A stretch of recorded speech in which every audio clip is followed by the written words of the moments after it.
Alright, so the first one on our voted list is happiness. The day and the week were nearing their end, and you were welcoming it in your own way, by laying sprawled out on your bed. It was quiet in your house, getting to that time of night where you really should be sleeping, but you didn't feel tired at all. You rolled onto your side. Outside, the last lit up window across the street blinked out, leaving the buildings on the block faceless silhouettes against a blue-black sky dotted by stars. Your phone came to life on the nightstand, a pale light cast on the ceiling of your room. Without looking, you threw your arm out behind yourself, groping around on the tabletop until your phone was under your palm. At that point, you lifted it to your face, snorting once you saw the familiar name attached to the short message just reading, "Hey." Cove wasn't much for sleeping now either. As you made to reply, though, more and more texts came through in quick succession. "Hey, you like doing things. You like doing things with me. I mean, what I'm saying is that there are things you and I do and we like together at the same time." Now that was eyebrow raising. You propped yourself up on one elbow, sitting upright against the headboard so you could text more comfortably.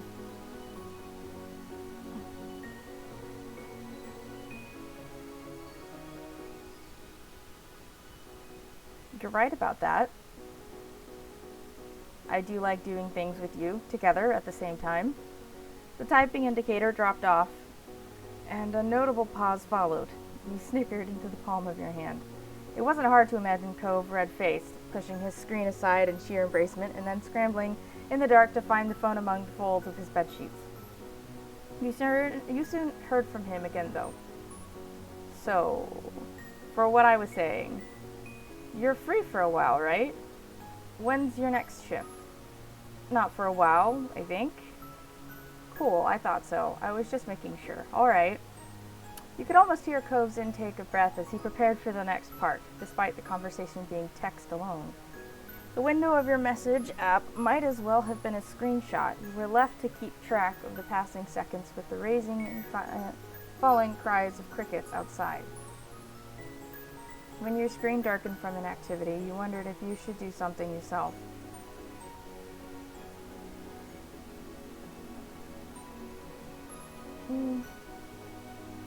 Yes, you thought you could give him a nudge. You're struggling with what to write, huh? Take your time. Almost immediately he started typing, like you'd only dreamt up the lull in the conversation. "It'll be quick, hold on." The next text message came almost instantaneously. "What if we did something new or sort of unexpected? Would you be okay with that? Something we haven't ever done together."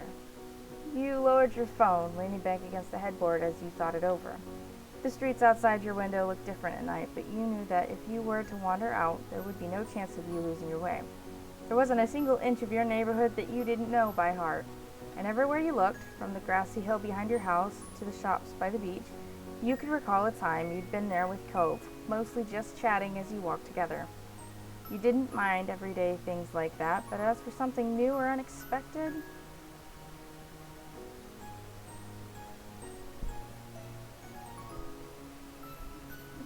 What's gotten into Cove Holden to want to do something brand new? "Hey, I'm not predictable." Am I? You are. Oh. Well, not right now. One by one, Cove began presenting his ideas, starting off with attending a play.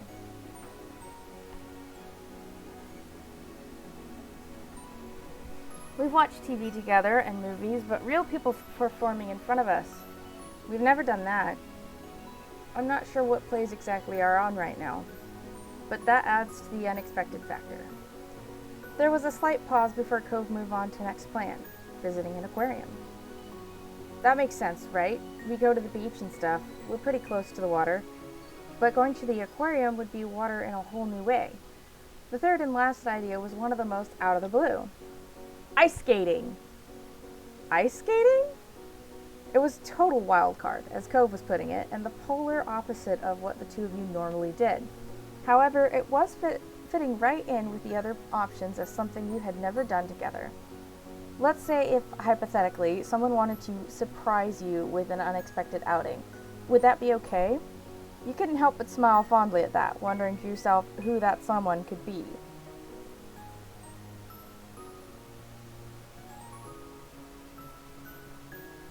You said doing anything with him was good. As long as we're together, I'm okay. Oh, thank you. It was clear from the quickness of his reply and the following pause that you'd caught him off guard. He was temporarily left without anything to say, but eventually he recovered. Could you still pick a favorite? You burst out laughing, forgetting for a second the time of night. It'd be... let's see. Play the aquarium ice skating. I don't know. I think... see, while she didn't want to be in a play, she probably would like to see one. Seeing a play. You thought that was definitely something you and Cove should watch side by side at least once. Alright, cool. Don't think too hard about this talk. It doesn't mean anything. Uh-huh. I promise not to try figuring it out. Good. There's nothing to figure out, of course. Good night, Eclair. It's really late now. Yeah, it is. Good night. And with that final send-off, you put your phone to sleep and lowered it with a sigh. You had no idea when Cove was going to invite you to the theater, but your mind was buzzing with all the possibilities the coming days might bring. Your phone went back to its place on the nightstand, and you resumed snuggling into the mattress, one hand thrown to the side and the other shoved under your pillow. Somewhere between this day and the next, you finally found yourself asleep. The next morning, after washing up from breakfast, you had just climbed the stairs to your room, ready to tackle the day, when you heard the ringing of the doorbell. You turned towards the sound, angling your head in confusion. Was someone expecting a visitor today? Then again, you weren't even sure if anyone else was around, judging by the lack of footsteps you were hearing. You raced back downstairs to answer the door. As you pulled it open and saw who it was, you were only further confused. Cove? He was standing there with an unsure look on his face at first, like he didn't know who would answer the door. But the moment he saw it was you, a shy grin spread across his face. He raised one hand and gave you a little wave. Surprise? This is a surprise. Don't you normally use the window? You found it funny how you had grown so used to hearing him tapping that glass pane that showing up at your front door was what it took to get a reaction. Cove turned his head to the side with a considering lift of his eyebrows. I guess I do, but not today. I got you something. He slid his hand out from behind his back, holding it up in front of your face as he offered the present to you. Your eyes widened once you saw what it was. A physical series collection of a show you loved. You hadn't expected a gift at all, let alone something as thoughtful as this. Oh. Taking one look at your face, no doubt a complicated mix of happiness and shock, Cove let out a laugh. Surprise again. It really is. Suddenly, Cove raised his head, his eyes finding yours and startling you into stillness. Would you want to go to the theater with me? His voice was so soft and timid you involuntarily held your breath as you listened. He was blushing, but he fixed you with a hopeful smile, still meeting your eyes. I thought maybe it'd be a fun trip to surprise you with. You laughed at the ridiculousness of the surprise, but managed to say yes. With his big question asked and accepted, Cove raised the gift towards you again, gesturing with his other hand for you to receive it officially. You carefully took it from him. I want to put this somewhere safe, then we can go. Is that okay? Cove had no problem with that, still grinning. He stepped back, his body angling away as he waved a hand in the air. I'll get my car ready then. Meet me there. Okay. As soon as the door clicked shut, you dashed upstairs to your room, prepping to spot a spot first for Cove's gift. Then, satisfied with your efforts, you grabbed your bag, tossing whatever else you thought you'd need for outing before heading back outside. Cove's old car was parked right in front of the house. You went straight to it, hopping into the shotgun seat. As you buckled yourself in, Cove leaned forward to watch you with an eager expression, his fingers tapping the dashboard to a lively sort of rhythm. He was ready to start, but trying to tone it down so you wouldn't feel rushed. I'm glad we're doing this together. Me too. No, have I been to a play? Yeah, I actually have. But it was when I was younger, like in a class. Once your seatbelt was secured, Cove checked his mirrors to make sure the street was clear before pulling away from the curb, and like that, the two of you began your trip. So when I looked it up, there were two shows we could pick from around this time. One was a historical romance with nobility, fancy outfits, drama and stuff. The other seemed like a modern-day story, something set near a lake and at a bed and breakfast with comedy. It's kind of wacky, I guess. So? What do you think? Oh, definitely want romance. Cool, I'm curious about what'll go down. What do you think the costumes will look like? Already your thoughts were busy trying to guess the historical setting. Cove hadn't given you much to work with at all. I don't know. Luckily, we're gonna find out soon. Yeah. Alright. I'm getting kind of excited. I wonder what it'll be like. I haven't seen a live play before. I haven't been to a performance before either. I like them in theory, though. You couldn't wait to experience this for the first time with Cove. You hoped it would be good. The rest of the drive flew by, and soon enough you were at the theater with Cove by your side. Tickets in hand, you both went inside. Shuffling down the aisle, Cove found the right seats. You were getting settled when the lights began to dim. We made it just in time. Your voice came out in a whisper. Glancing at Cove, you saw him staring straight ahead with eyes growing wider with intrigue. Then the actors started coming out onto the stage. The show set the scene, focusing on a group of wealthy families and the web of drama they entangled themselves in, and yet, despite the tension and chaos, two lovers emerge. Wait, is this Romeo and Juliet? Their swift engagement drew nothing but disapproval from their friends and family. You expected that there would be several trials before the lovers could reach any kind of happy ending. You became absorbed into the story and performance, and you weren't the only one. During the touching scenes, you could hear quite sniffling coming from seats where your longtime neighbor was. When the play finally came to a close, the audience broke into an applause. Cove clapped for the actors until the noise died down. Then he spoke for the first time since the event began. It's over. So it wasn't Romeo or Juliet because the lovers didn't die. At least, it didn't say so. Nodding, you followed Cove out of the theater. The sun was hanging low in the sky. I had so much fun. I can't believe what a good time that was. I'm glad you picked this, but I gotta know now. What made you choose theater out of the other ideas?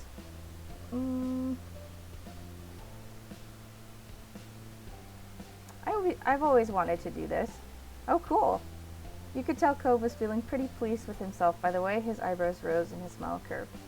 One of his suggestions was something you wanted to do regardless, and he was considering that a success. But really, I might have to come back sometime to see the other one. Cove scratched at his cheek contemplatively. I sort of thought it was going to be harder to keep up with the, what's the phrase? Suspension of disbelief. The actors were right there, putting on a show. I thought it'd be too much to believe it was really happening. Yeah. But I felt more into it than with a lot of movies. I could totally picture the world they lived in. Amused, you nodded along and listened to Cove's animated commentary. I'm still thinking about it, even though it's over. Imagine if that was us, attending high society parties and living in grand mansions. We'd have to deal with the rich and powerful and the politics of whatever that went along with. Jeez, yes, so much intrigue. Our families would try to force us to follow certain paths, but we'd still find our way to each other and to the things we want to do. He had stars in his eyes as he fantasized about the events of the story. Aw, are you envisioning us being married like the couple in the story, you joked? You raised an eyebrow accusingly, but your tone left little room for doubt that you were teasing. Cove immediately averted his eyes, a deep blush spread from his cheeks to the tips of his ears. I mean, well, it's a part of the story, but we don't have to. It can be whatever you want. Is that what you want? Stunned, you couldn't get a single word out before Cove began to backtrack. Sorry, I'm sorry. Don't worry about anything I said. A few quiet moments passed, and he noticed a distant look in Cove's face. He shook his head like he was trying to send a thought away. What is it? Trying to really picture a completely new life in a new place actually feels kind of weird. Now that I'm doing it, I'm not exactly sure how to explain. It's exciting, but also sad. I'm thinking too seriously about this dumb idea, I guess. But if I don't remember anything from this world, then it would be pointless that I had a life before. And if it did really happen, I probably would be surrounded by totally new people. I wouldn't have you with me anymore. Surprised, you sucked in a breath. Cove laughed shyly. The fun part of imagining it all was that you were there by default. Just getting to be somewhere else on my own wouldn't be nice, no matter how cool the place was. Aww. It's settled then. I'll just have to look for you if I wind up having another chance at life, or magically end up in some other world. I hope you'd try to find me too. Nervous, Cove's eyes didn't quite meet yours. His cheeks and ears were solidly red at this point. Aww.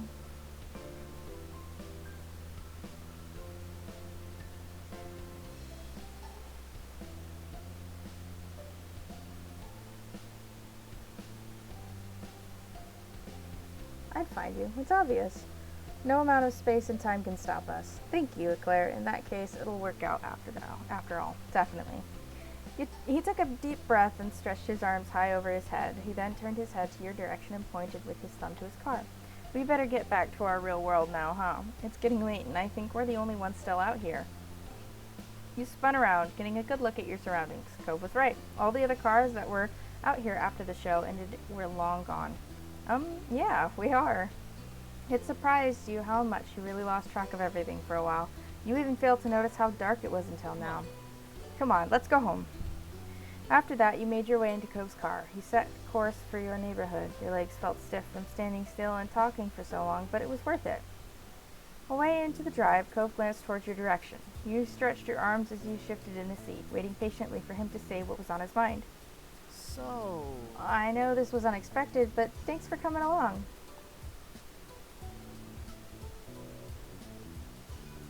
Any trip with you is a good one. Really? Any at all? Yeah, of course. There was a quiet pause where you contentedly watched Cove. It wasn't hard to imagine the blush that was likely trailing over his cheeks. I'm glad. The drive continued in comfortable silence. Cove wore a content expression on his face that warmed your heart. Doing things like this with Cove, he made you happy. Your heart skipped a beat, thinking about how mutual the feeling seemed to be. Watching the passing scenery out the window, you relaxed into the seat. The time sped by. It wasn't too long before Cove pulled into his driveway. Sighing happily, you got out of the car while Cove came around to where you were standing. He stood there a moment, rolling a pebble under his shoe. I'll see you tomorrow? Yeah. Thanks. After that, you and Cove parted ways for the rest of the day. Even when you fell back into your normal routine, your mind refused to stop buzzing with the memory of your little adventure. As you crawled into bed and closed your eyes, you were back in the best parts of the day. You hoped Cove's surprise would continue just a bit longer and continue in your dreams. After breakfast the next morning, you were sitting with your moms and Liz. While you were mildly listening to the conversation, the side of your face squished into the palm of your hand. The doorbell rang. Oh, I'll get it. Mom passed by you to the front door. Your eyes lazily followed her. Then you turned your attention to Ma and Liz. They were still lightheartedly chatting. You weren't sure about what. Your focus snapped back when your name was called from across the room. Hey, Eclair, you have a guest. On your way to the front door, Mom gave your shoulder a pat as she returned to the living room. When she moved by, you saw who was at the door. It was Cove again. A smile stretched out across his face the moment your eyes met. Hi, Cove, sweetie.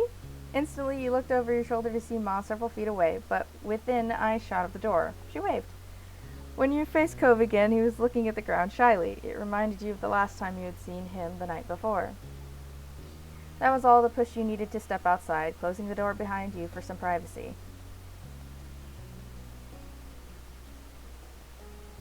You're coming to the door all the time is starting to get weird.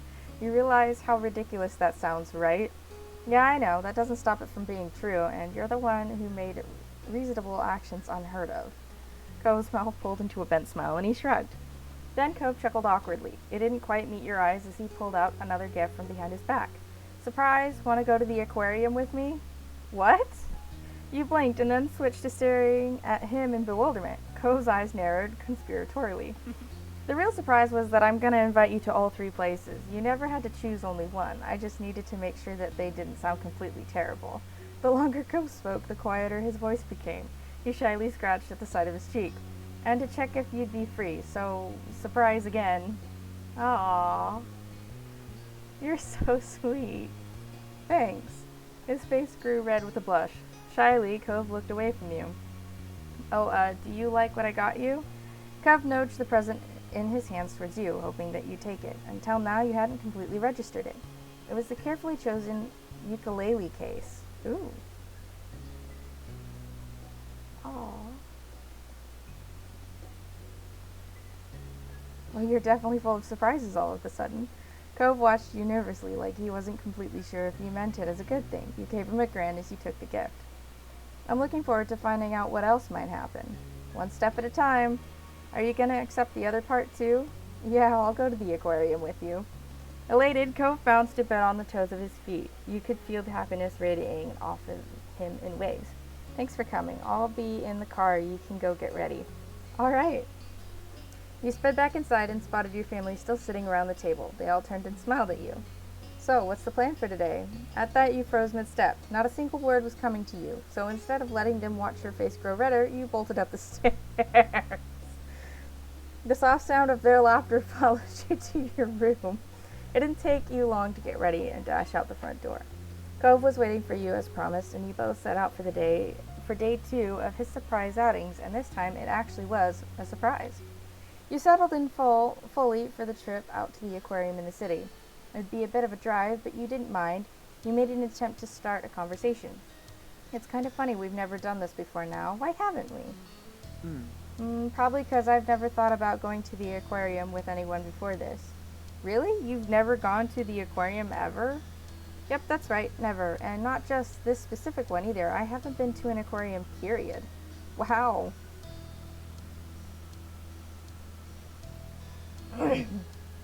That might be brand new for Cove, but you'd been to this aquarium before. You had more experience with aquariums than Cove Holden. That simply sounded wrong.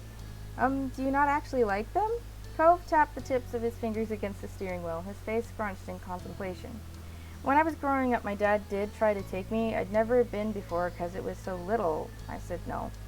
Whenever he tried to talk about it, I'd tell my dad I'd rather go to the actual beach on my own. Or he could at least take me to the fish part of the pet store, but not the aquarium. Eventually, he didn't ask about it anymore. He must have figured I had something against it.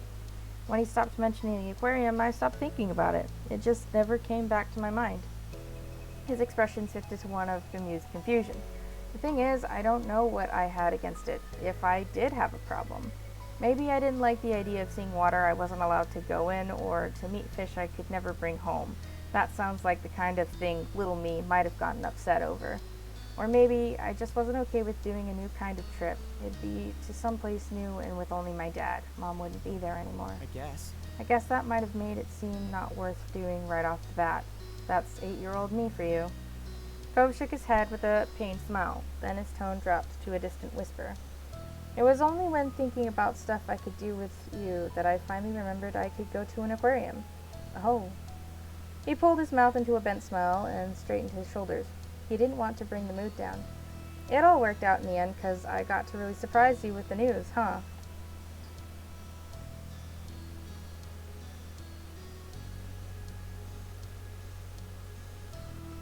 Yeah, you totally got me there. It was a long game if I've ever seen one.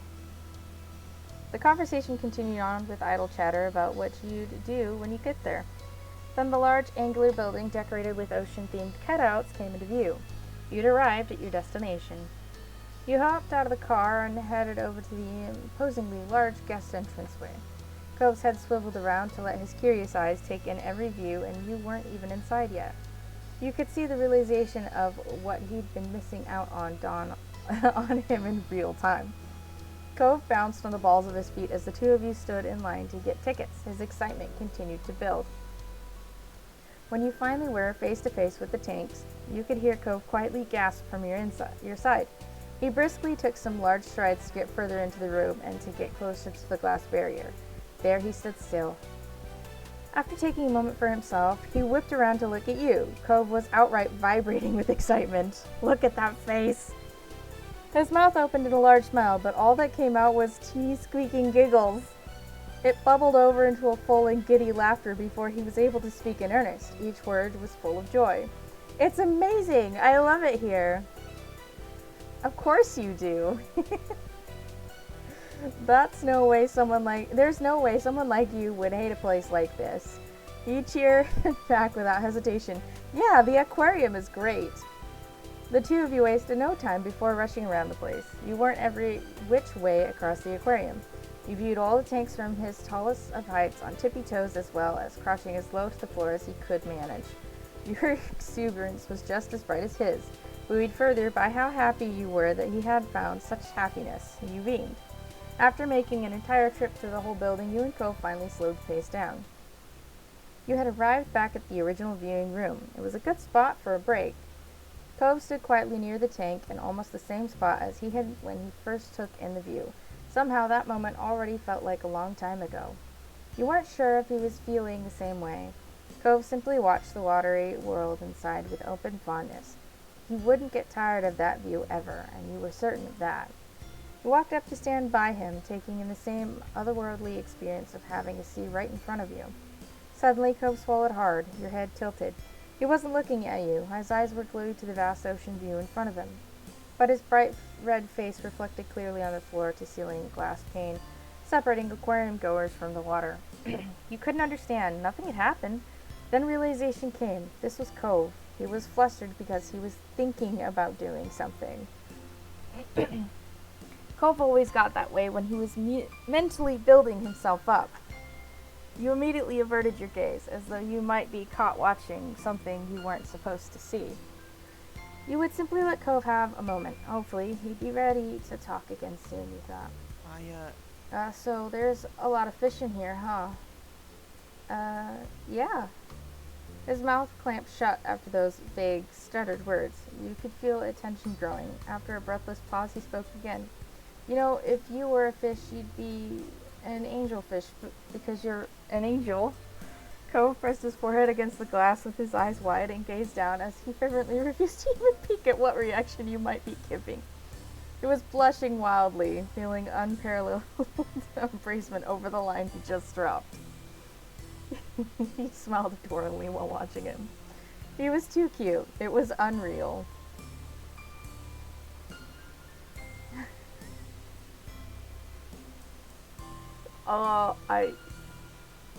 You're an angelfish too. Cove bashfully shrunk into himself with a sweet smile, even though you only managed to direct his own words back at him. It was still highly impactful. Thanks. After that, Cove wanted to go around the aquarium again. He hoped to let it all sink in at a more leisurely pace while you were here. Plus, he desperately wanted more time to settle down after his latest big attempt at flirting. The two of you began your second loop down the pass. It took no time at all to become absorbed in the incredible sea life once more. There wasn't nearly enough time in a single day to satisfy Cove's desire to exist inside of the aquarium, but the day did have to end eventually. Despite obviously wanting to linger longer, Cove left the building with a skip in his step. It had been a good trip. The two of you shut the doors of Cove's car behind you as you took your usual seats. The clicking of seatbelts punctuated the end of the adventure. I would absolutely do that again. No kidding. Cove chuckled as he pulled the car out of the parking spot, spirits still as high as ever. Car ride home went by far too fast. You and Cove were in good spirits and spent the ride chatting and laughing, bouncing around various topics. But you didn't ask the question that sat all day in the back of your mind. Why was Cove doing all of this in the first place? Again, you both parted ways for the night in the neighborhood street. You watched Cove head inside with a quick wave. You were halfway to your own house when a familiar voice called out to you. Turning on your heels, you spotted Mr. Holden. He lightly jogged over to talk. Hey! How are you? I'm good.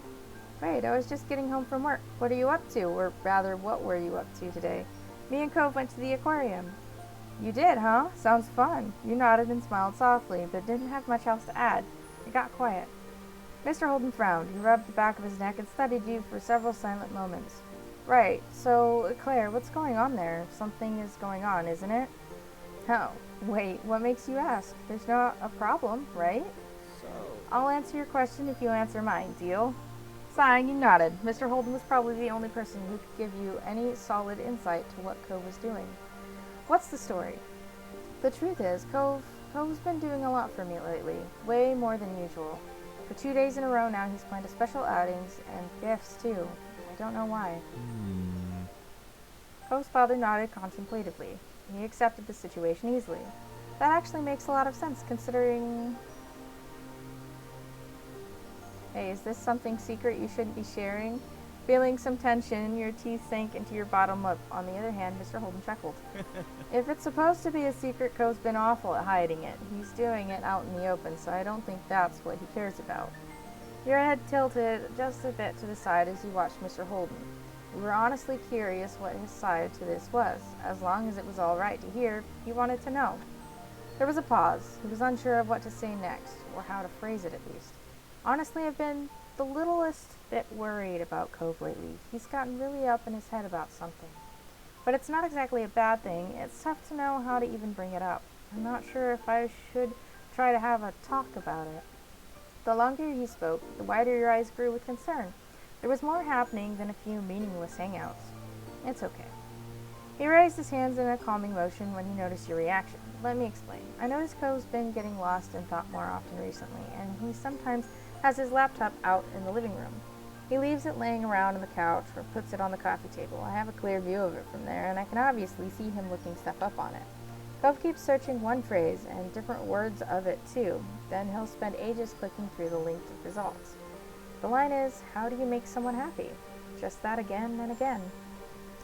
You had to consciously close your mouth after that. You didn't know what to even say after hearing that revelation. Mr. Holden gently beamed. Isn't he such a good kid? He continued, but his tone was rueful. Unfortunately, I can relate all too well to that conundrum. Who am I to judge, right? Mr. Holden shrugged in an exaggerated way to lighten the mood back up. Before I was thinking Cove might have gotten into a fight with somebody. Now it sounds like I was way off the mark. Cove clearly has other plans on the brain. I'm even more confused on whether this is something I should get into or not. You know, actually, I was wondering if you could have a little chat with him about what's going on. Sounds like you're at the core of Cove's sudden study session, so he might feel more at ease talking about it, or more embraced, but he'd still probably do it. I would really appreciate it. Your gaze trailed over to the Holden resident. Mr. Holden made very good point. You had to admit, you nodded. Good kid. Thanks. You're also a really good kid. You shook your head with a smile and started walking towards where Cove went. After a few steps, you realized that Mr. Holden wasn't following. You glanced back at him. I'm gonna hang out here for a bit. Make sure you have some space to talk without a parent in the way. The door is probably unlocked, so go right in. Okay. But you hesitated for a moment. Mr. Holden's smile faded. Thanks for talking with me. This has been on my mind too, and I think it'll be good to ask Cove if everything's okay. Absolutely. It'll all shake out right in the end, I'm sure.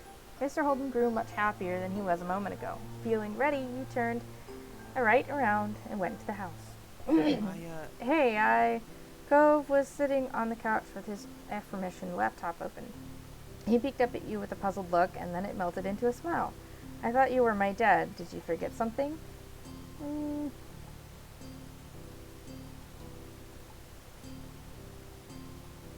I hope you're not too disappointed. It's just me instead of your dad. As your teasing words sank in, you watched a smirk grow across his face. You crossed your arms and grinned. No way. Why are you here? Cautiously, you asked Cove about his searching. Don't panic, but can we talk about something? Cove's eyes widened, fighting the urge to immediately panic at your seriousness, but he nodded. You tried to smile reassuringly. You could tell he wasn't convinced at first. It's not a problem, I swear. Okay. Cove closed his laptop and laid it on the couch cushion next to him. He got up, shuffled past the coffee table, and stopped right in front of you. He spoke in a hushed tone, only hearable because of the new closeness. Are you alright? Yeah, I was wondering, well, if everything was alright with you. You've been making these big plans out of nowhere, and your dad mentioned that you've been kind of distracted lately. I wanted to know, why have you been looking into how to make someone happy? He noticed that? Are you mad? No, I guess I really was distracted. I didn't think people around would actually be paying attention or taking notes of things. He chuckled awkwardly at himself. Cove, will you tell me why you felt like doing that so much? Eclair. Cove looked at you with large, earnest eyes. I did it because I wanted you to be happy.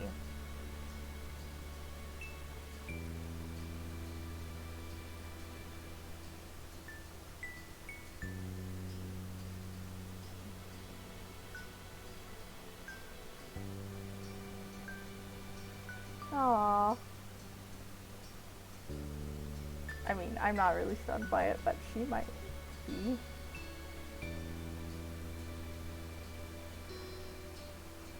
You already make me happy. The words flew out of you without a second thought. Cove's face instantly started to turn red and his mouth twitched. Thank you. Another laugh squeaked out of him. Now he was completely frazzled on what to say. His gaze fell to the floor and he defaulted to rubbing at his arms. Sorry. I wasn't trying to make you or Dad concerned. I didn't want to upset anyone. Sorry. It's okay. You meant it, but the words came out far too quiet. You tried speaking again. What happened to make you do it now? I don't know. With a deep frown, Cove looked back at you and repeated the phrase.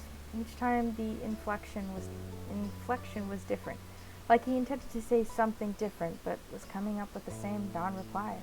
I don't know anything.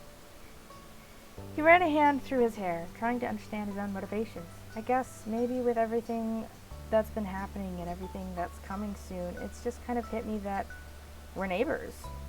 A quick snort of air came out of your nose from his conclusion. Yeah? I mean, you've lived right across the street from me for 10 years. The only other kid who grew up in this whole neighborhood is your older sister. His weak smile bent. And then there's our parents. They sure were putting in the effort for the two of us to get to know each other. Cove shook his head with a laugh. His gaze was far away as he nostalgically reflected on the history you had.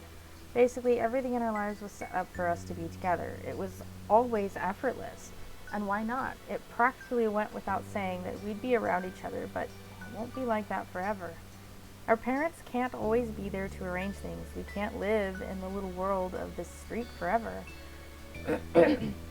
Do I even know how to make it work when I don't have every advantage possible?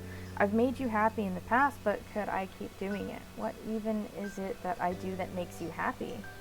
Cove started to run a hand through his hair again, but he stopped partway through. He looked at you earnestly. It was like breathing. When you're just going through life, you do what you're doing without even thinking. And then something reminds you that you're breathing, and you become way more conscious of it. Being with you is the same. I do what I normally do without pondering deeply on it, but now all this stuff made me start thinking about it. Then I couldn't stop thinking about it. I felt like I needed to try harder, to make an effort, for you, for the relationship we had. I had to, and, well, that's what I did. Cove scratched the back of his neck. He looked sheepish now. It seemed like such a good idea in my head. It made complete sense, but maybe it was dumb.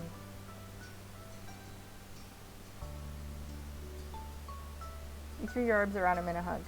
Crashing into Cove, you wrapped your arms tightly around him and buried your face into his neck. You nearly knocked the air out of his lungs moving so fast, but Cove soon recovered and held you back.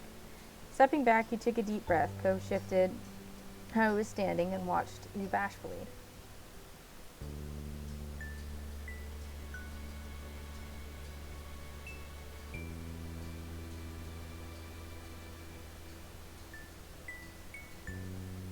You know, it's okay to tell me when you're feeling like this, right? You watched him with pleading eyes. You didn't want him to keep things like this to himself. He nodded carefully. I'm glad I'm here for you. Cove, we're best friends. Even if us meeting is thanks to circumstance out of our control, that doesn't matter. We're close because of who we really are. We found something in each other that made us want to be together. Nothing can take that away. There was a pause where neither of you were certain who was going to speak next. Cove sniffled. Wow. Thank you, Eclair. Thanks for looking out for me, even when I didn't even notice I was doing something worth checking in on. You're amazing. You nodded. Shyly, you smiled at his praise. You honestly couldn't be happier with the turn of events since you spoke to Mr. Holden outside your house. Cove chuckled. Now that everything was out in the open, his words were lighter. I gotta thank my dad, too. I can always count on him to be around. I have such good people in my life. He smiled softly. Cove withdrew a bit, looking shy. Can I still show up tomorrow and invite you on the last surprise outing? Your smile grew so big that you had a feeling that your face was likely going to hurt. I'd like that. Cove brightened hearing that from you. You couldn't think of anything better than seeing the earnest look in his eyes. He simply wanted to spend time having fun with you. I can't wait. All right, you should probably go home, huh? It's getting late, and you'll need your rest. He looked at you, attempting to feign an innocent expression. What if something just happens to happen tomorrow? You laughed as Cove grinned, acknowledging his poor attempt at subterfuge. Good night, Eclair. Good night. You headed to the front door, waving as Cove saw you out. When you walked out into the street, you noticed that Mr. Holden was still standing out there. He looked up at the sound of the door closing behind you, his phone in hand, and he smiled as he seized up the situation. Oh? You were in there a while. I hope that's good news. Everything is fantastic. Great. Glad to hear it. Everything truly resolved. You exchanged goodnight wishes with Mr. Holden before continuing the very brief trip home. Not wishing to disturb anyone, you quietly snuck inside and gently pushed the door closed behind you. As it clicked into place with a minimum of fuss, you let out a sigh. Your mind buzzed as you climbed the steps up to your room. Cove had done so much just to make you happy, and you knew he'd be back tomorrow with another big surprise.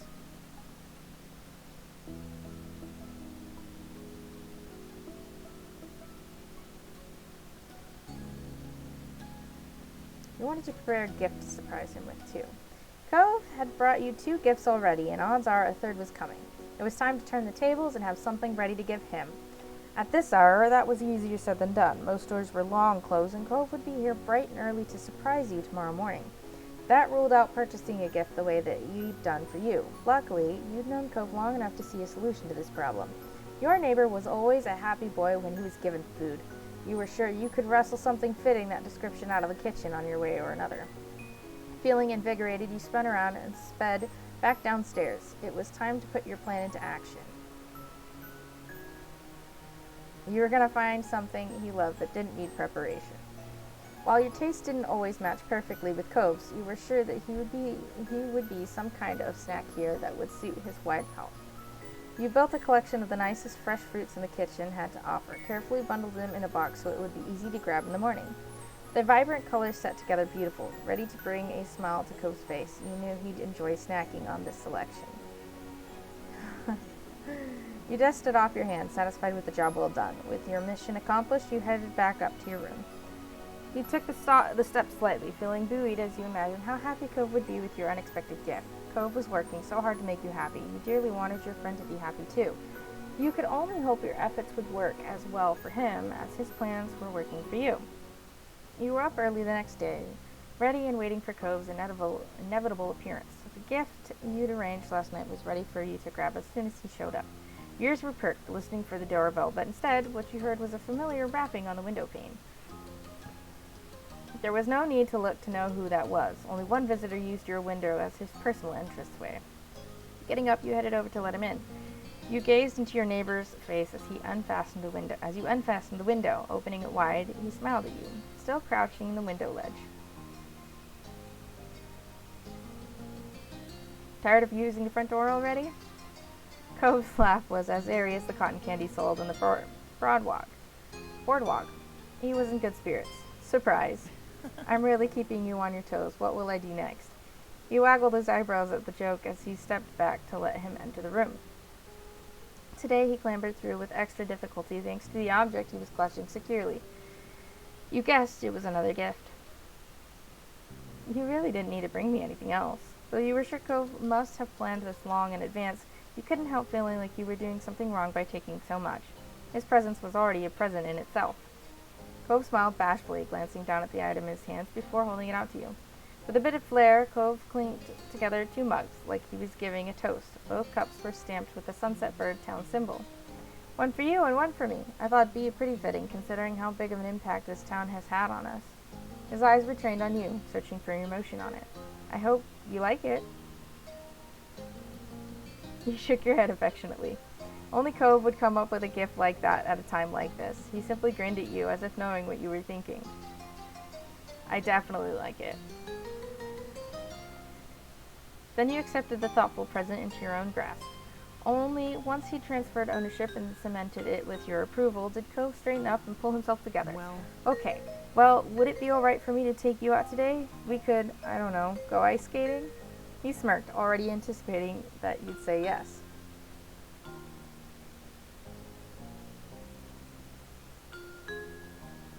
Only as long as it'll make you happy too. His expression brightened further. That was exactly what he had hoped for. Thanks, Eclair. You were glad to see how happy your acceptance had made him. But before Cove would whisk you away on the other big outing, you made your own move. Your surprise would be better now than when you got back late that night. Actually, before we go, I got something for you too.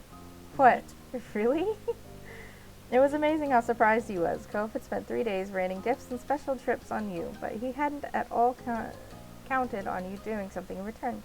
What is it? Stay here for a second and I'll show you. Okay. He watched you expectantly as you turned around to head downstairs. I guess I couldn't do another fruit bouquet, could I? Because that was already kind of done. He reached where the fresh fruits were waiting and collected the prize. As you flipped back around to your room, gift in hand, there was a smile playing out across your face. See, some things could go differently with this particular gift, depending on other things that you had, if you had chosen different moments. But since this was our different moment, our first moment, those opportunities haven't come up yet. Cove was patiently waiting where you'd left him, tapping his fingers against the side of his pants. Hope you're hungry. Cove perked up at your words before he even had a chance to see what the present was. You got me food? You laughed. You definitely called it that he'd appreciate this gift. He handed the gift over for his inspection. His eyes widened as he saw the treat. A laugh escaped from him. You know me so well. It's perfect. Cove plucked out an apple and chomped down right then. A happy breath of satisfaction exhaled from his nose as he closed his eyes to enjoy the fruit. Cove whipped his mouth. Cove wiped his mouth with the back of his hand, now a little calmer after the initial burst of excitement. His feelings instead settled into an easy, warm affection. Nice. Thank you for this. It's so nice of you. Just do me a favor, don't eat so fast that you choke. I make no promises. His features softened and you felt like you were being thoroughly appreciated. The food you gave was also getting its due attention. He'd already gone in for a second serving. You couldn't blame his indulgence. That said, the amount you'd given him was enough for several servings, far more than even Cove could usually finish at once. You made sure of it. But as he continued to devour it, you were starting to suspect that polishing it all off was the goal. In spite of the generous portion, he was willing to try and eat it all in order to show you how much he liked the present.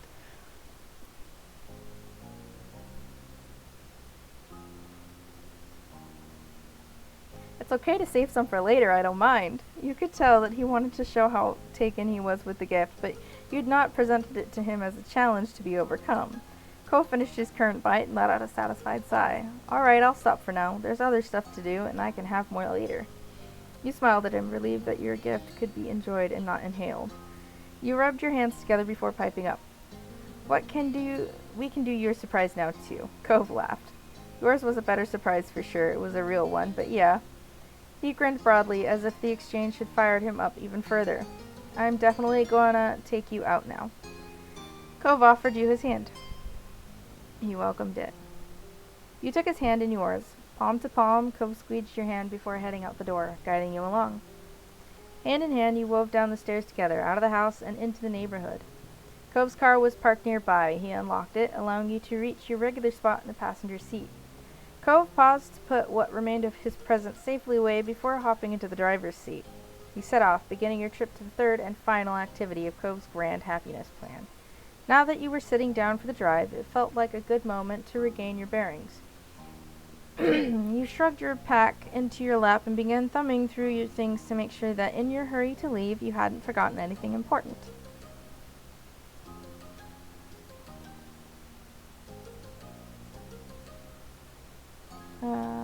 You were dressed normally, but packed some extra layers just in case.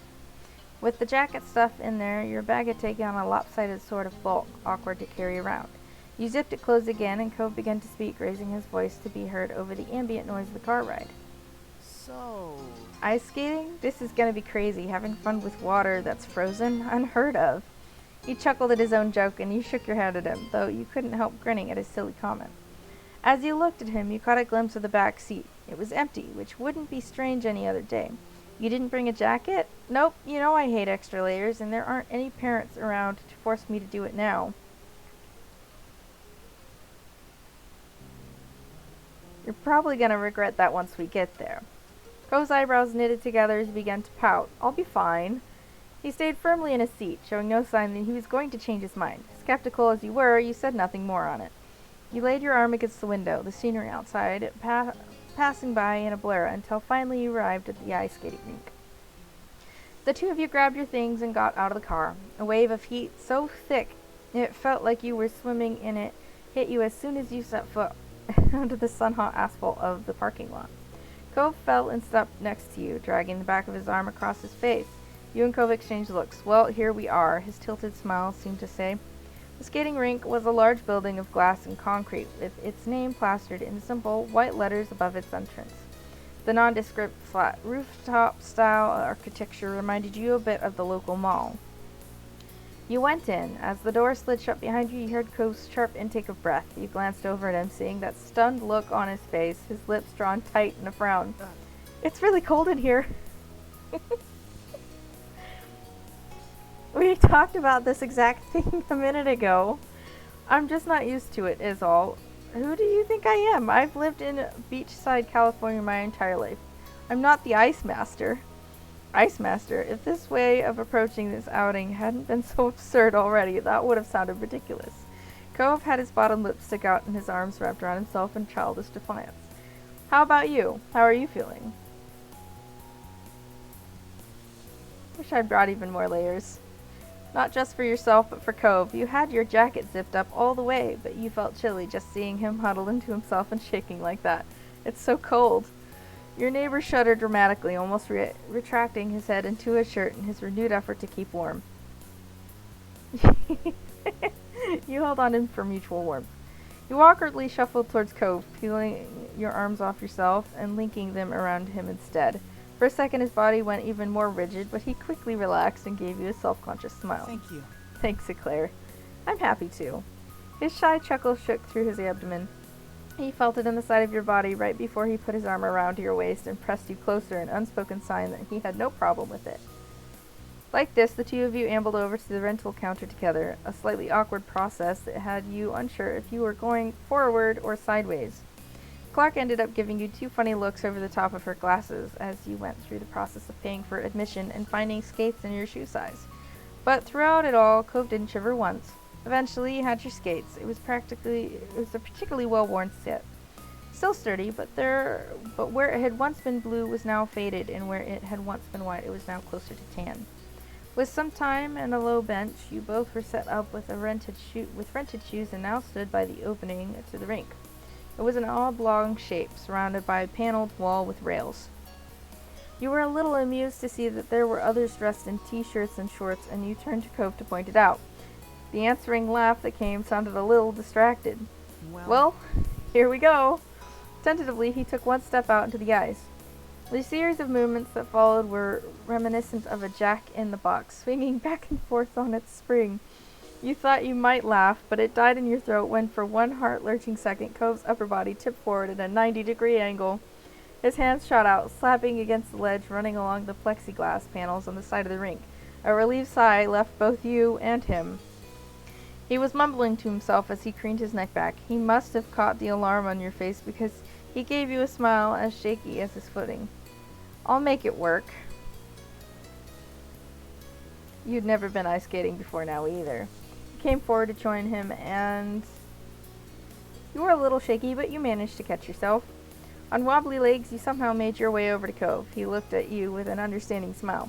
Well, we'll both work on it. Yeah.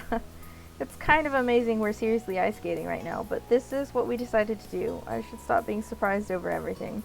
Let's skate. Okay. The two of you developed a cautious rhythm, drawing long, slow circles around the edge of the rink side by side. Neither of you were experts. In fact, it was hard to tell who was worse. There were no complaints from either party when the pace was kept slow, or even stopped entirely whenever one of you needed to grab onto the edge again. Despite how ungraceful of a pair you were, it was fun. White puffs of air released from you and Cove as you laughed and cheered each other on for the smallest achievements. There were also still plenty of moments spent clinging onto each other for added warmth against the unrelenting chill of the space. The hours slid right past you, and just like that, it was suddenly time to call it a day. After returning the borrowed skates, Cove and you ventured back out into the California air. Even though the sun was almost behind the horizon, it was still palpably warmer than inside the rink. Cove rushed over to his car, his shivering hand clutching clutched yours. You let him pull you forward in his mad dash to the vehicle. Doors were opened and closed, the seats were taken, the engine switched on, and the heat turned to max. At that, Cove finally relaxed. Your foray into the freezing cold had ended, and nicely at that. On the return leg of the journey, you felt Cove lapse deep into a world of thought. Typically, even when conversation was exhausted, his eyes would flick to you occasionally, and you'd exchange smile and other such gestures. This time, his focus was split purely between the road and the recesses of his mind. But as there was no sign of trouble on his features, so you were happy to let him mull over whatever he needed to in peace. The trip drifted by in a comfortable silence. Before long, you were back in the neighborhood. You each left through your respective sides, and Cove stepped around the vehicle to stand with you. Wordlessly, he gestured to your home. It was intended to take you there. Perhaps you felt the trip wasn't truly over until you were literally inside your house. You contentedly continued to go with Cove on his whims, and you went inside. Once under the light of your living room lamps, his eyes locked into yours. Thank you. Thank you, Claire. I know all of this was a lot, but I really did have so much fun. He grinned in an almost conspiratorial way. We really did it. This whole entire dumb plan of mine, I was happy it all became a reality. I hope you're happy too. I've never been happier. The smile he wore was small, even restrained compared to some of the grins he'd flashed earlier, but it was imbued with a calm, comforting contentment. In this moment, he was as joyful as you'd ever seen him. His next words escaped in a whisper. No one makes me feel the way you do. But he moved the conversation along before you had a chance to react to that admission. It had to be intentional. Claire, could I ask for you to go along with one more surprise? His voice was gentle, even as he implored you for a little more. The question itself was a surprise. Another? You could hardly believe that there was even more hidden up his sleeve. Cove chuckled quietly, nodding his head over so slightly. A new one. I think I don't want to go home already, not yet, and going back to one of our usual spots sounds fantastic after all this new stuff we went through. Yeah, I'd like to stay with you a little longer, though coming from you, that request isn't much of a surprise. You mirrored his delicate smile with one of your own. Yeah. You're right. I'm bad at surprises. What a surprise. The two of you laughed together over the silliness of this entire mini-adventure Cove had concocted. Thanks for saying yes anyway. You walked down your usual path, side by side. You'd trod this same path many times. By all rights, the novelty should have been long gone, but you found fulfillment in every step you took. You were sure you always would, with Cove supporting you along the way. Whether you was near or far, it didn't matter in the end. He would always be there for you. With this plan of Cove's drawing to a close, you might have expected to feel a little wistful. It had been an exciting few days, but there was no need to yearn for what had gone. After all, you knew that the two of you would always find new ways to bring a smile to the other's face. It's what you both did, and you were looking forward to new surprises already. All right. The next one is boating. You perched at the kitchen island, wailing away the minutes until your sister joined you downstairs. It was quite an adventure planned today. Lee was coming down near Sunset Bird area as part of what she called a little trip. Apparently, she thought how nice it would be to go on a private boat trip this summer to celebrate graduation and everything. What might have been an idle dream for most people turned into reality in Lee's hands. You'd been invited along for the ride by your best cousin. It was kind of insane that she could make that happen. You knew renting a boat was possible, of course. You did live by the beach, after all, and these things got advertised, but you also knew that it was expensive. For Lee, the cost was no object, and she wanted to share the experience. You weren't the only one who was heading out on the trip. Liz was coming, of course. Your moms had been invited, but hadn't been able to find the time to squeeze it in. And so the trip would only involve the kids of the family, a term that had stuck, despite all three of you being adults now. Mom would have joked about cramping your style, but there was apparently plenty of room on the ship. Lee had been more than happy for you and Liz to bring other friends along if you wanted. But the trip out to Sunset Bird, then even further out to where Lee and the boat would be, just wasn't feasible for most people. Not many folks lived close by. There was naturally one person around who would always be there for the ride, Cove. You were just about to meet up with him outside. Lee had been glad when you told her he'd be able to come along today. Just as you were thinking about your cousin and her plans for the day ahead, your phone sprang to life. Glancing at the display, you saw that the incoming call was from Lee herself. You answered it without a pause. Hey. Hi. She drove straight into the topic, trip meetup. You could hear the trill of excitement in her voice. I'm here now and everything is all set. All you've got to do is show up and we'll be off. Woo! She spoke quickly, animated by anticipation. Hooray! You echoed her enthusiasm. Great, can't wait to see you. Liz and Cove are definitely still on board too, right? Yep, wonderful. And when Lee spoke again, her teasing tone told you that what was coming next. Crying. Cove is coming purely as your very good friend and neighbor, I'll take it. Still haven't asked him out yet. Your sigh was answer enough. That's what I thought. It only took you, 10 years to decide that you were interested in him that way? You wouldn't want to rush the process of actually doing something about those feelings. She giggled at her comment, and you shook your head, despite her not being able to see it. But moving on to a less sensitive topic. There's still a bit of time before you're due to set off. Is there anyone wanted to extend a last-minute invite to? No need to keep the guest list sparse now. It's not like we'll be bumping into anyone else to join in when we're out in the middle of the ocean.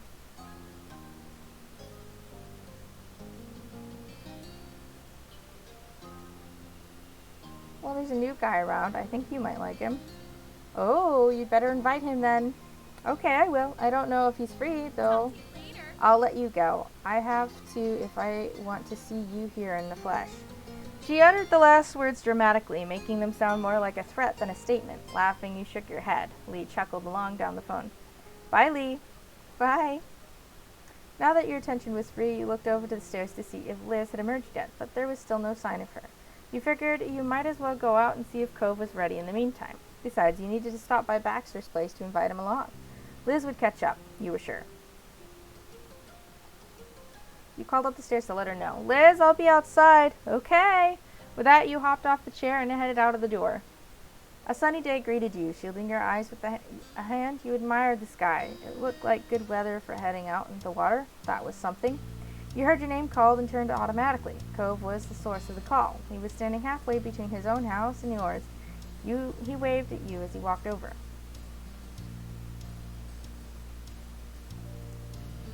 You took a step in his direction. Cove smiled at you as he covered the rest of the short distance. Hi. Hey. Ready to go? Cove nodded easily, blinking languidly in the sunlight. Cove glanced away, chewing his lip with concentration. Is it really okay for me to come? You nodded fervently as you replied, Of course. You're always welcome with us. You know that, right? Cove rubbed the back of his neck, frowning as if trying to work it out for himself. Yeah, it's just, I don't know. This is a really ritzy trip, and Lee's your cousin, not mine. I mean, the two of us, me and Lee, we're friends, maybe, but it's not like we've ever hung out on our own. I'm kind of worried I'm gonna be out of place. She wants you there, I promise. Okay, you're right. Cove managed a small smile, the worry hadn't lifted from his rigid shoulders, but you could tell that he was attempting to project a little more confidence. I'm gonna go, don't worry. Good. You were satisfied with that. Ah, and I meant to tell you, I'm gonna be inviting Baxter too. I've got to check if he's in now before we run out of time. Huh? Really? Cove was stunned. He hadn't been prepared for any extra surprises. He shook it off, however. Alright, it's not like this isn't already gonna be awkward for me. He was joking. Mostly. I'll wait for you here. Okay, Cove, I'll see you in a bit. You strolled over to the condo Baxter was staying in and rang the doorbell. Hitting the button had you recall the time Liz, dared you once before to ring this very bell and ding-dong ditch the mean old people residing here. You hadn't been up to the challenge, especially seeing how upset they'd made Cove for no reason whatsoever. It had been a tactical retreat, you told yourself now. There was no winning with people like that. Before old memories could claim you, the door slid open. Baxter looked out, his head tilted in interest. Nice to see you. Claire, what a nice surprise. He folded his arms over his chest, leaning casually against the doorframe. Is there something I can do for you?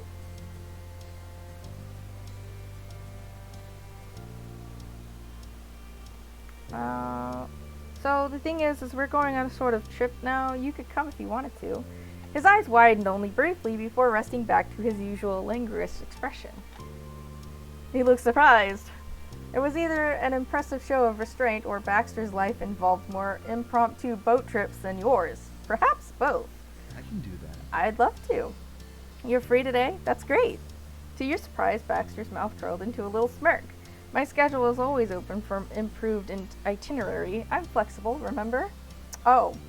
He was not only agreeing to come on the trip, but apparently canceling some other plan in order to make it happen. Baxter was certainly something. Thanks for keeping me in mind. I think this is going to be fun. He slipped outside after securing the door behind him. He swept out an arm and indicated for you to lead the way. The first stop was to collect Cove. He was waiting, as promised, where you left him. Cove, good to see you. Hi. There was still no sign of Liz. You took the opportunity to bring Baxter up to date on the plan for the day. He took in your words with interest. Only a minute or two more passed before the door to your house finally opened, Liz framed within it like a portrait.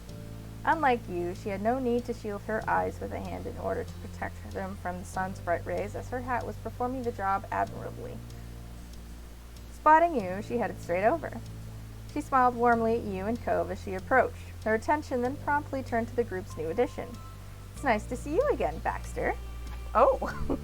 His eyes closed as he bowed his head in a nod ever so slightly, and the same to you.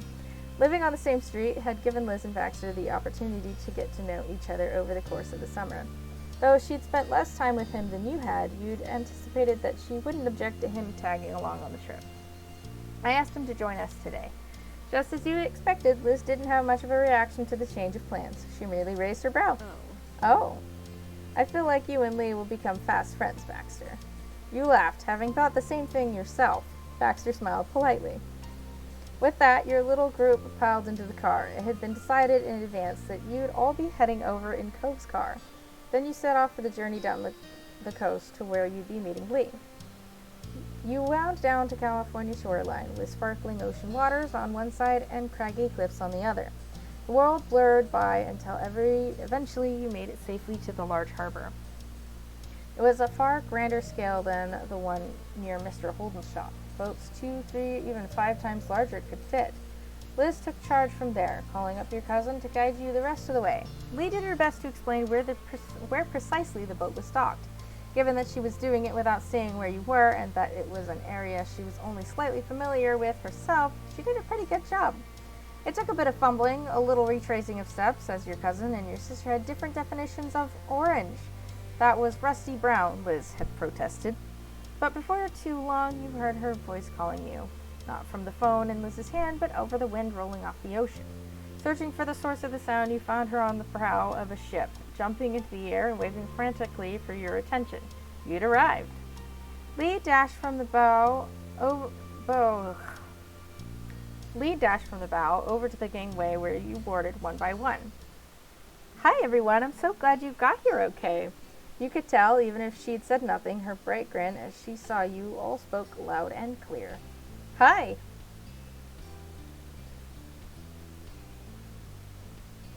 You gave her a full-on hug. You wrapped both arms around her and pulled her tight against your chest. Squealing, Lee returned the hug just as tightly. After greeting you, Lee turned to look over the faces of the others who had joined you on your ocean voyage. Her attention was immediately pulled to the only one of the group that she'd not met before. Grinning, she approached him. My pleasure. I'm Lee. I'm so excited to meet the mysterious new man on the block. What a coincidence. I was looking forward to meeting our gracious host for the day. But I must confess, I'm not that mysterious. I'm rather open. I do hope that doesn't come as a disappointment.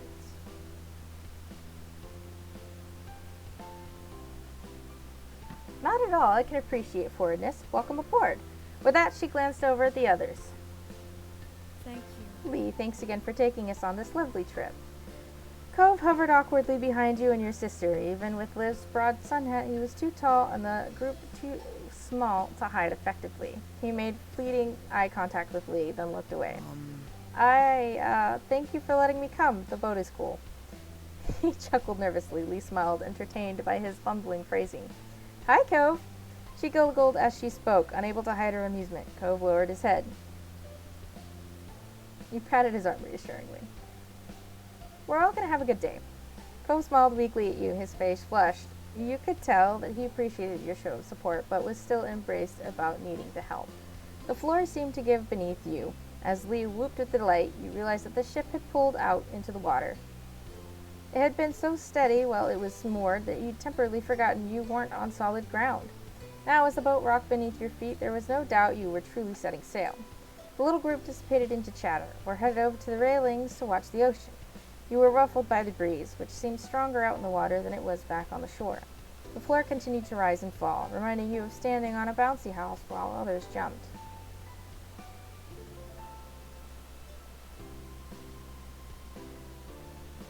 You were curious about how this trip would go. As you let your surroundings truly sink in, you thought today was shaping up to be memorable. You were glad that you'd been able to join Lee on this trip. We can really get the party started now. Oh, wonderful. What did you have in mind? Well, you planned a party on a boat, but you didn't bring anything to do? The word hung in the air as your cousin stalled. It was clear that she didn't have something immediately in mind. Cove's eyes sparkled as he piped up. Can we get out of the boat? Of course, Cove would ask if he could go swimming. Like, go swimming around in the deep ocean?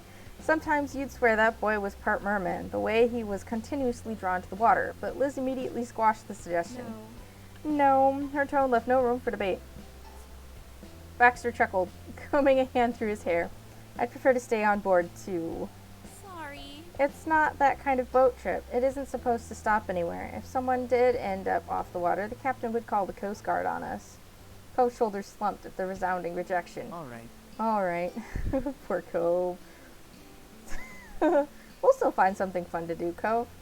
Truthfully, there isn't that much we can do on the boat that we couldn't technically do back on land. I often take trips with my father on our boat. He always spends the time deep-sea fishing. I'm not much of a fisherman, personally. Activities that could also be done while not on a boat sound excellent to me. Visibly bolstered by Baxter's support, Lee smiled warmly at him. My dad also takes me fishing sometimes, though we do it on the docks by Dad's shop. I'm not good at it either. Baxter snickered, his expression warm as he looked at Cove. He appreciated the delicate attempt to relate, especially with how standoffish Cove normally was with him. That's the fate of sons with their dads, apparently. How lucky we won't be doing that now. Yeah. Liz nodded. There's nothing wrong with some non-nautical themed activities. We could play a party game for all I care. Yeah, we'll do a party game. You saw her brow furrow for just a moment as she mentally conjured possibilities, then smoothed out as one came to mind. Oh, what about the one where something is written down and people give clues and one person has to guess what it is? Sure, I said I'd play a party game and I stand by it. Who's guessing first?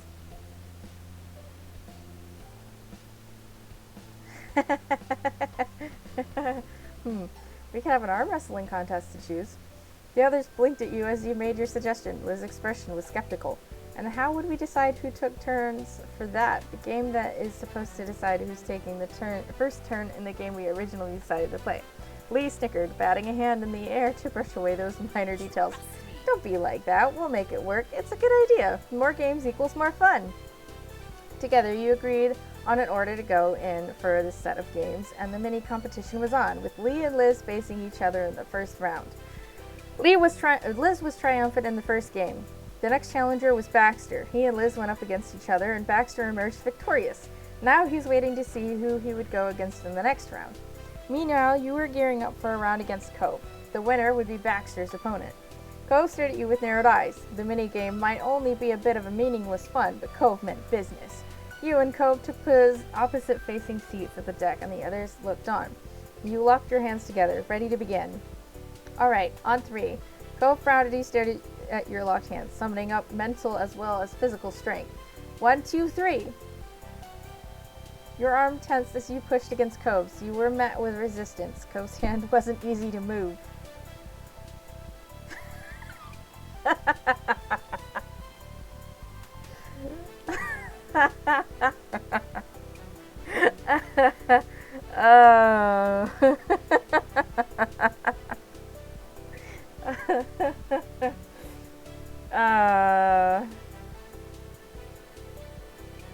Look over there.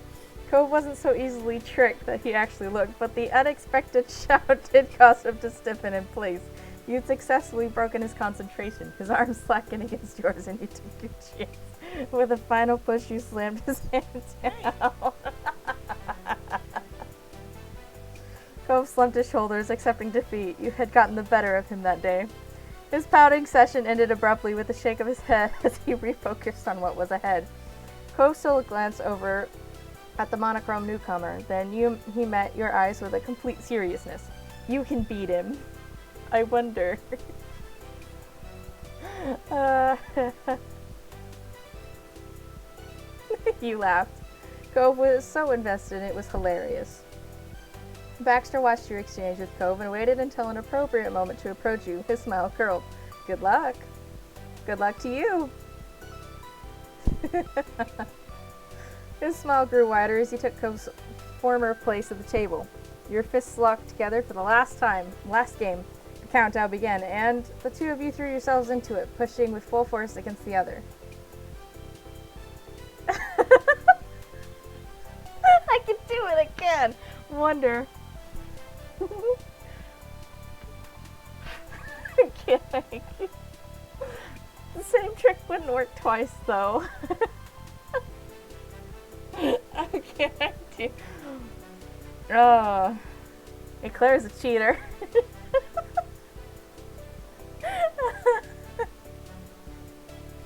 No.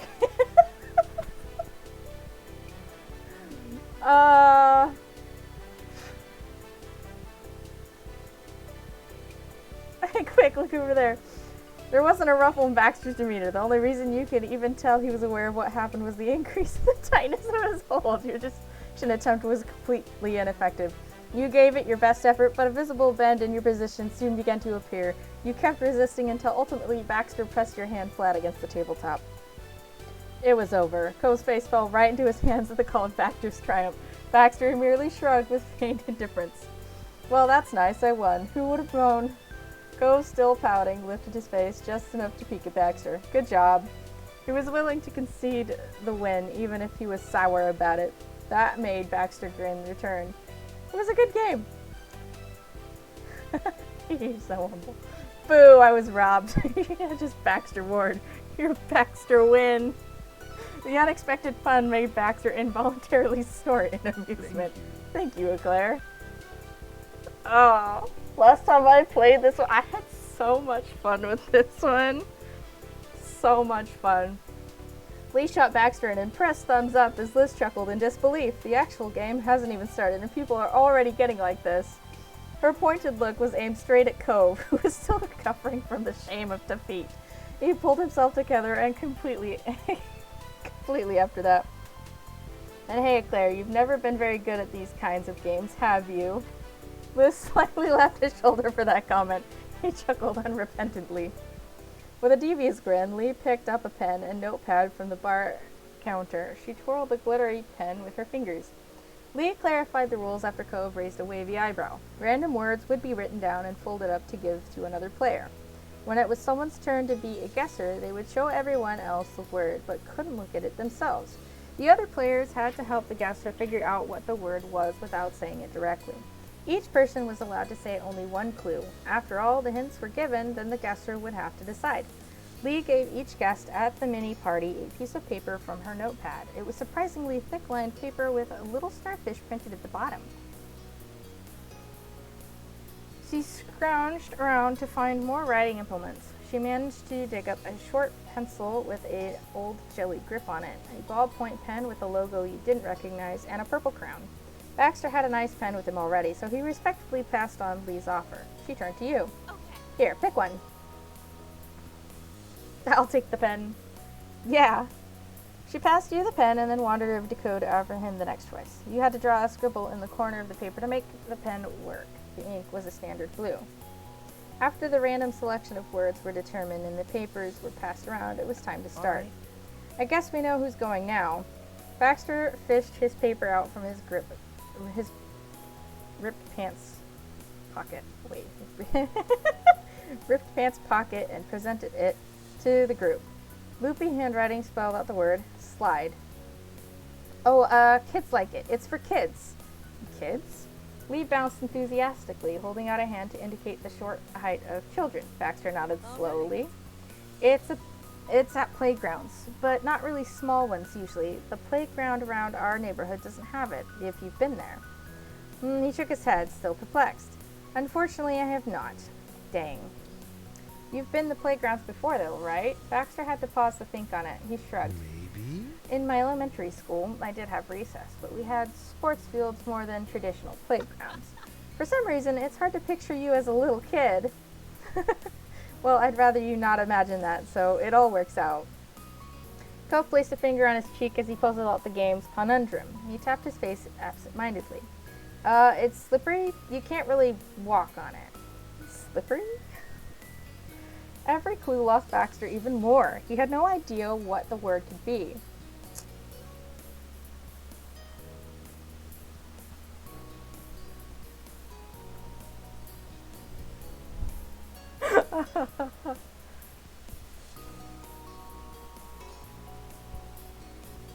Penguins do it on their bellies.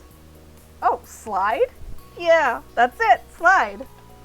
Baxter's floundering confidence returned in full force with a broad grin. Excellent. I got it? He flipped the paper over and traced his finger across the word. He smirked at it. Thank you very much for the tip, Eclair. Liz patted you on the arm with approval. Nice one, you had the magic approach that time. You unfolded the paper given to you, careful not to peek while you showed everyone. Liz leaned in closely with a thoughtful hum. As soon as Lee had a chance to read the word, she jumped up. Dog! There's a popular type of dog sometimes called that. Oh. It's where scientists do experiments and stuff. Oh! Yeah. Sometimes it's a secret location. Liz gave Cove an edged look. She probably thought it would confuse you. It can be used for photos as well.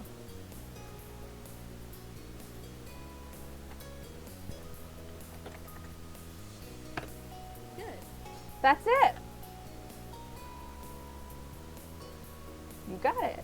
See, that's a really cool mechanic. Yeah, you nailed it. Everyone cheered. Liz gave you a round of applause. You looked at the paper and neat, teeny writing. You saw the word lab printed. You laughed. The hints the others had given you had helped you out a lot. Even if Cove's clue was a little strange, it was fun to see where everyone's mind had gone when trying to describe the word lab. We should definitely keep this ball rolling. Cove flipped up his paper and showed it to the crowd. He kept his hand at the back of the note so he couldn't see the word even if the light shone through it. In blocky, wobbly text, you read the words potatoes.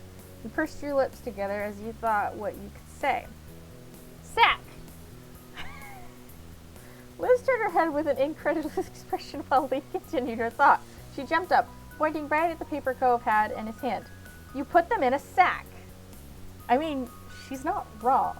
Cove blinked at Lee, deeply confused. Lee smiled back, full of confidence that he would come to understand eventually. It's the major vegetable you use in croquettes. I don't know what that is.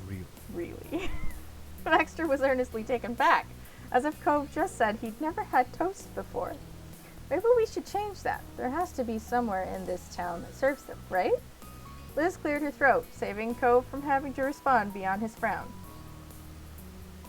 It's that Mr. Toy that with different faces and things. Cove tilted his head, utterly baffled at the different directions that everyone was taking. What's a Mr. Toy? Liz simply shook her head at his lack of understanding. It was your turn to try.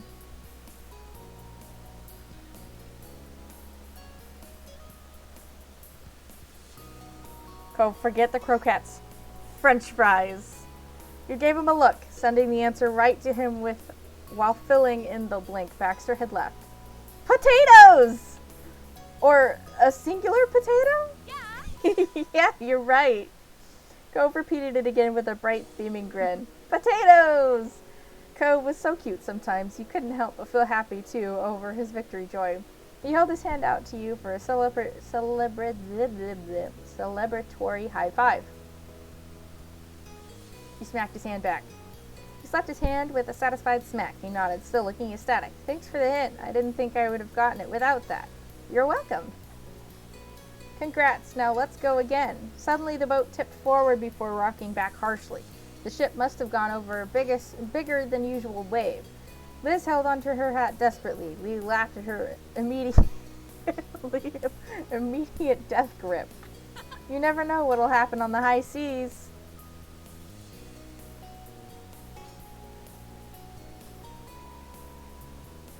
You chuckled too. You and Lee chuckled together while Liz stuck up her nose. However, your sister was now smiling and her hold had slackened. The game continued with Liz and Lee taking their turns. It was such a good time that you all decided to play a few more games. Liz turned out to be the best guesser, although that could have been because you knew her well enough to give her relevant hints. Lee had to stop herself from answering on the first clue she was given, but no one really minded. All in all, everyone was glad that Lee had suggested the game. Oh! Lee shot you a grin. Why don't we have some drinks? There's a bar in the ship. Cove tilted his head in disbelief. Lee continued blithely. Oh, yeah. Yeah, there's a bunch of stuff behind the counter. I bet one could make whatever they can think of. That sounds like an interesting challenge. There's lots of different juices and stuff. I think I've even seen strawberry puree and pineapple. The carrot juice sounds intriguing. So, it's a juice bar? Yeah? Liz laughed and tapped Lee on the shoulder. You just said bar, Lee. I think you gave the wrong idea. Oops, sorry for the disappointment, Cove. No alcohol is provided by the ship. That's probably required considering the group they've got today. I'm not disappointed by that. I didn't want to get drunk on a ship. I'm a little disappointed. Lee breezed past that misunderstanding as though it hadn't even happened. I was thinking we could mix them up and get something special. Anyone interested? Cove thought about it. Intrigued, Liz smirked, recognizing the potential for chaos. That sounds like a recipe for disaster. It'll be a dream, trust me. So, who wants to make drinks? What? It was your idea. Why don't you do it? I've mixed drinks before. If anyone else wants to try, this would be a great chance. I'm a gracious hostess.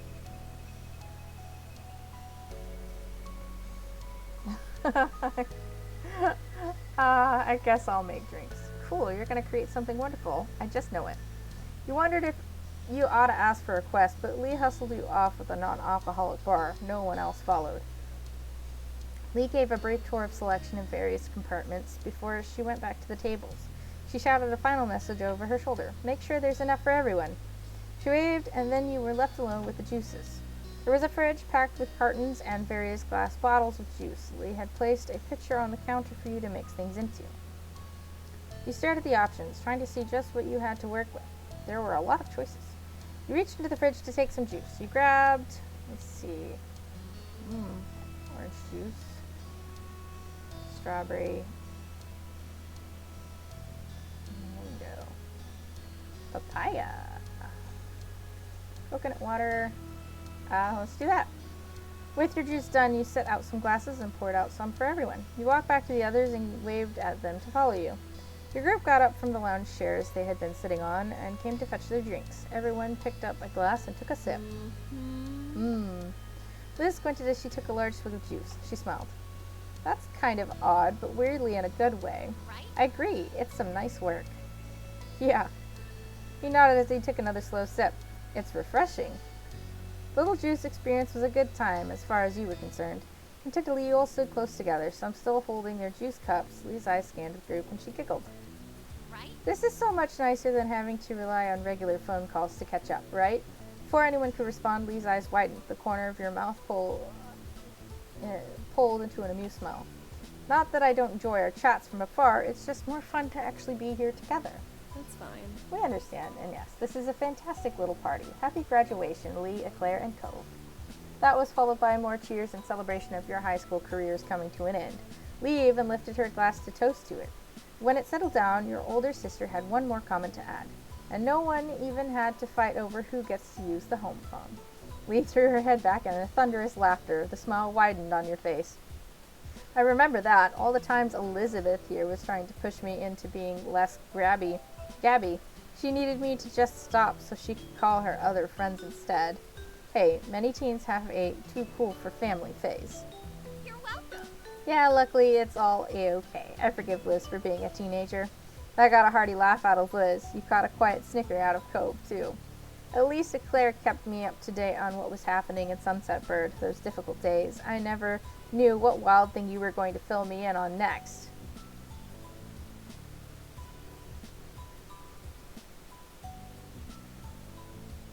I had to tell somebody what was happening day to day with those people.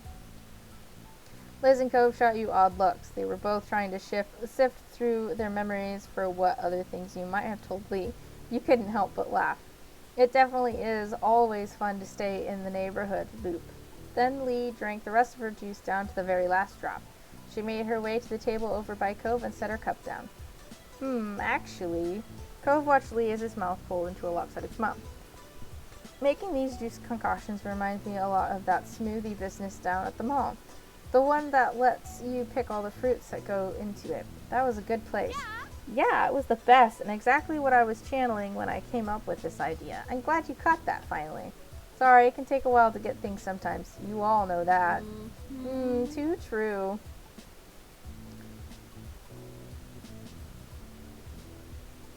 It's okay, Grove. You didn't comment. You weren't planning on picking a side, so you just watched Cove and Lee's exchange. So, Cove. She leaned towards him with a devilish grin. Do you still have that wind chime Eclair totally got for you? Cove brushed off her teasing and gave her a self-satisfied look. Already knowing the answer, you could feel the tips of your ears redden. Of course. Of course I do. The moment broke with the sound of Liz's quiet laugh. That was all it took to get Lee laughing, and soon after, you all were soaking up the mirth of the moment too. Well, With all that aside, we shouldn't leave Baxter out of the loop either. Everyone followed your lead and turned towards the guest for this summer. His expression softened as he shrugged one shoulder. I get it. Well, it's true I wasn't here for those stories. I do enjoy hearing about them. It's nice to only listen sometimes. Cool. Really mature. Thank you? His gaze traveled from Lee to Liz and then over to you. He sighed. My cousins aren't nearly as close in age as you are, and as an only child, I'm curious what that kind of relationship is like. Oh, I'm with you there. Only child solidarity. Lee nodded firmly to Baxter and then shot Cove a serious look. He crossed his arms. Alright, only child solidarity. A genuine smile lit up Baxter's face. Lee clapped her hands together, pleased at the united front created. Sharing the same wavelength, you and Liz turned your face to give one another a look. Not breaking eye contact, she reached over and put a hand on top of her head. thanks. That's wonderful for you three. I'll keep Eclair, thanks. Your siblings' stare shouted into laughter. The others joined in as well. The hours were spent chatting away, sharing stories and favorite memories as the boat drifted out to sea. As time slipped by, the sun hanging low in the sky signaled that it was time to set sail back to the harbor. The more boisterous atmosphere from earlier had settled into a blanket of comfortable relaxation. Liz and Lee were absorbed in conversation, lounging around on the deck couch. Baxter sat across from them, nodding along, and every now and then you could hear laughter coming from the three of them. There were always smiles. Taking a deep breath of sea air, you sighed contentedly. Coast stood by your side in the center of the deck.